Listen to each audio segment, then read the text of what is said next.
नमस्कार, मैं नील कुमार और आप देख रहे हैं यूनिक दस्तक। आज जहां मुखिया का चुनाव का माहौल है, लेकिन इसी ग्राउंड रिपोर्ट के बीच में हमारे साथ जुड़ चुके हैं भिखारी राम जी, जो आरजेडी का जिला कमेटी के सचिव है। लेकिन मैं उनसे बात मुखिया प्रचार की या मुखिया चुनाव की या मुखिया का भ्रष्टाचार का नहीं करूंगा, बल्कि इनसे बात करूंगा बेरोज़गारी पे और बढ़ती हुई अपराध पर, और जो शिक्षा नीति है, जहां पे शिक्षा नीति को गर्त में ले जाया जा रहा है, उस पर मैं बात करूंगा। लेकिन सबसे पहले इनसे बात कर रहा हूं बेरोज़गारी की।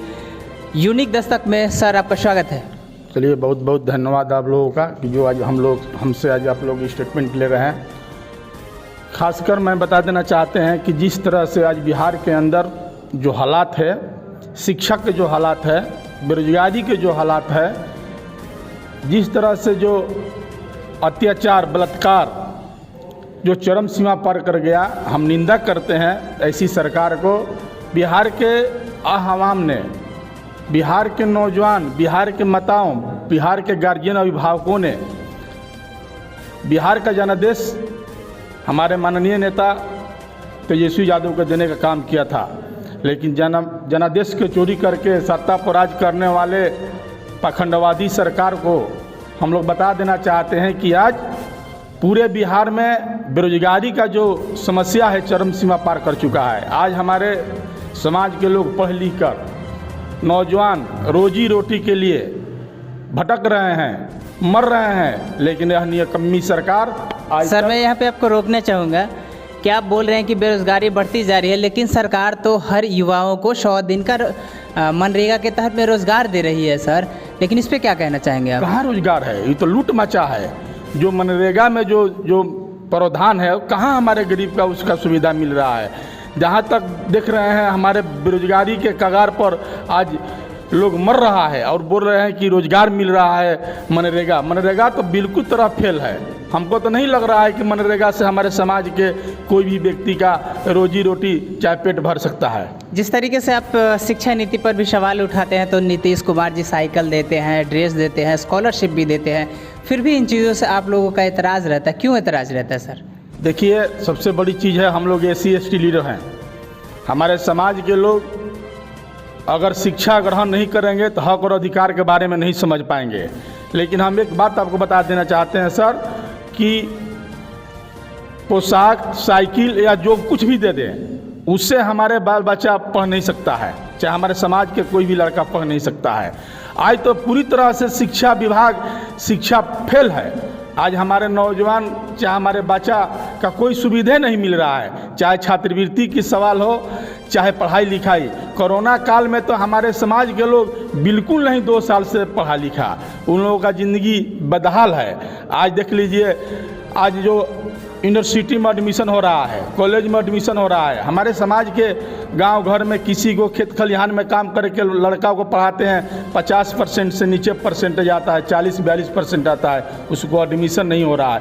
इसके मतलब कि हमारे लड़का आज भी पहले की तरह आज भी अनपढ़ दिखाई देंगे और अनपढ़ रह चुके। जैसे आप सर कह रहे हैं कि हम SC ST का लीडर हैं, तो क्या आप SC ST होने की वजह से आपको आज भी लगता है कि इस देश में जातिगत प्रताड़ना होती है? बिल्कुल है।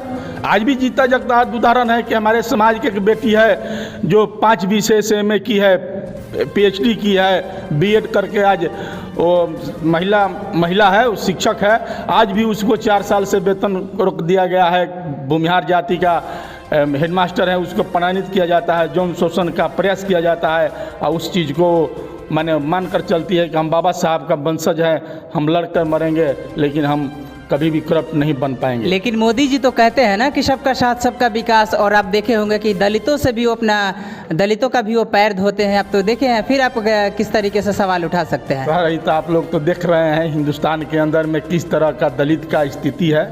हम एक थोड़ा सा आपको उदाहरण दे देना चाहते हैं कि मोदी जी ने जिस तरह से दलित समाज को जो जुमला देने को काम करते हैं, ये जुमला है, जीता जागता उदाहरण है कि हसरत की बेटी कि जिस तरह से बलात्कार हुआ, हत्या हुआ। आज तो क्या हुआ? कुछ नहीं हुआ। लेकिन सर, राम मंदिर तो बन गया ना, खुश रहिए।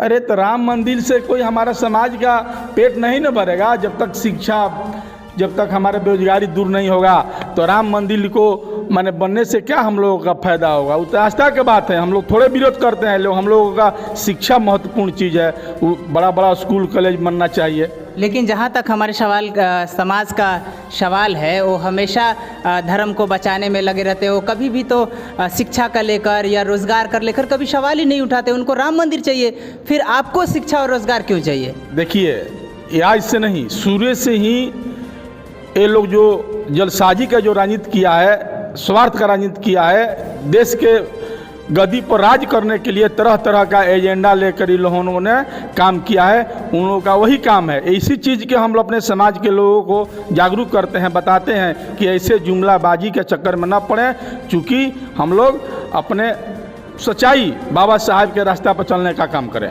जिस तरीके से आप बात कर रहे हैं स्वार्थ की, तो मोदी जी ने देश के लिए अपने घर परिवार को छोड़ दिया। अब क्या उनसे आपको चाहिए? कहाँ छोड़े हैं? देश को, परिवार को तो छोड़ ही दिए, देश के लिए अपने परिवार को, पत्नी को भी छोड़ दिया। आप देखे होंगे आज मोदी जी कहते हैं कि हम देशभक्त हैं, तो देशभक्त हमको दिखाई दे रहा है कि अंडानी का जो बड़े बड़े पूंजी डेवलप कर रहा है और देश का संपत्ति बिक रहा है। इससे बड़ा प्रूफ हम लोग क्या दे सकते हैं? लेकिन उनके पास तो घोटाला करने का या करप्शन करने का कोई रीज़न ही नहीं बनता है, क्योंकि उनके पास तो कोई है ही नहीं। किसके लिए लूटेंगे? ठीक है, लेकिन उनके जो साथ में रहने वाले जो लोग हैं, जैसे मान लीजिए अमित शाह जी हुए, जो एमपी से जो चुनाव जीत के आए हैं, कौन ठाकुर जी हैं, वो हैं, बड़े बड़े जो लोग हैं, करप्ट आदमी हैं, जो आज उनको अगल बगल में बैठे हैं। तो वैसे लोग से अगर वंचित होते तब तो हम लोग बोलते कि वो स्वस्थ व्यक्ति हैं। वो हम खुद स्वस्थ हैं, चारों तरफ में भ्रष्टाचारी लोग खड़े हैं, तो हम उस व्यक्ति को कैसे हम कह सकते हैं कि स्वच्छ हैं? बाबा साहब का लिखित संविधान पे बार बार हमला होता है, इसके बारे में आप क्या कहना चाहेंगे? हम लोग पुरजोर आवाज़ उठाएंगे, विरोध करेंगे कि बाबा साहब जो संविधान बनाए हैं, संविधान के बदौलत हम लोग लड़ रहे हैं, संविधान के बदौलत खड़े हैं। अगर किसी तरह के अगर बाबा साहब के बनाए हुआ संविधान पर उंगली उठाने को काम करेगा, तो हमारे दलित समाज का लीडर और दलित समाज को जगाने को काम करेंगे और लड़ाई लड़ने का काम करेंगे। सर, एक जहाँ तक बात हमेशा सवाल आती है कि हर लोग दलित समाज कहते हैं, क्या संविधान को बचाना क्या सिर्फ दलितों की जिम्मेवारी रह गई है? क्या संविधान में किसी और के लिए अधिकार बाबा साहब ने निर्धारित नहीं किया है? बिल्कुल, आपने बात सही बोले। आज वो लोग समझते तो इस तरह की हालात नहीं होता।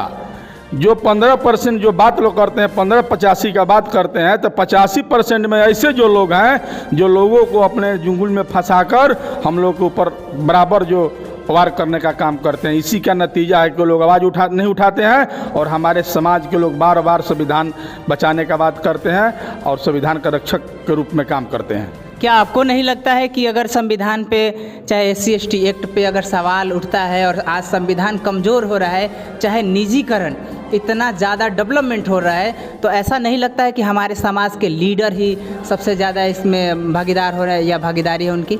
देखिए, बाबा साहब बोले थे कि अगर हमारे समाज के पढ़े लिखे लोगों अगर धोखा नहीं देते तो आज ये हालात नहीं होता।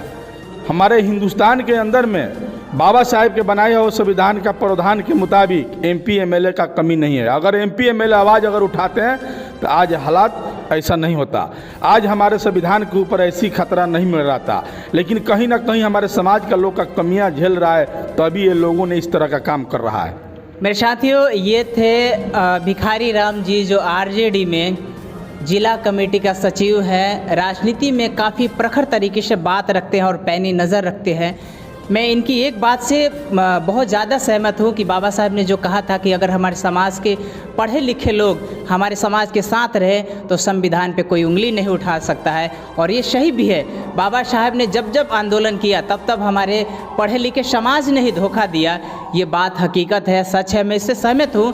और ये भिखारी राम जी के अगर आप बात से सहमत हैं तो आप अपनी कमेंट्स राय के ज़रिए ज़रूर दें। अगर आप हमारे चैनल पर नए हैं तो सब्सक्राइब करें, हर खबर को शेयर करें और यूनिक दशक को आगे बढ़ाने के लिए हमेशा देखते रहिए। कैमरामैन मिथिलेश कुमार के साथ मैं अनिल।